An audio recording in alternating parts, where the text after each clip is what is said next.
I've been going to Greater Shiloh for a little bit now. My family's been coming here for a couple of years. 2 weeks ago, my manager pulled me into the office and I was working in the studio. And she said something that, I didn't think I would ever hear. She asked me if I would like to be photography manager at the company. And I didn't expect to hear this because I've only been at this company for about a year and some change.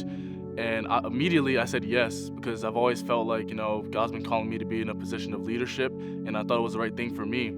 I just told my family and immediately they started praying with me. And, I've never been one to pray much in my life. I've believed in God for a while now, but I've never actually sat down to pray. And every time I did, my brain would just race to other things and I would overthink. And I would say, I didn't really know how to pray. I've been to multiple events and I've seen behind the camera, people praying over other prayers on the prayer board and people having the prayers answered. And it meant so much to me and it motivated me to have the courage to put something on that board and have confidence that it could come to fruition. A couple days after I actually interviewed for the position, I was very confident how the interview went and I was proud of myself, how I carried myself. The owner came to me in the garage as I'm packing up to leave for a job.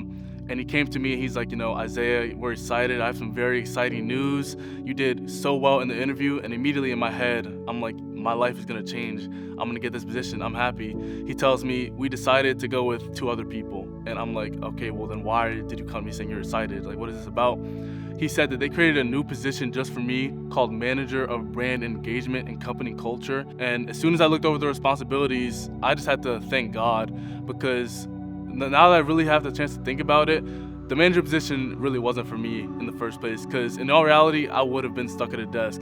But God has something in plan for me that was so much bigger, and I'm just glad things worked out the way that they did. And I can't wait to start my new position.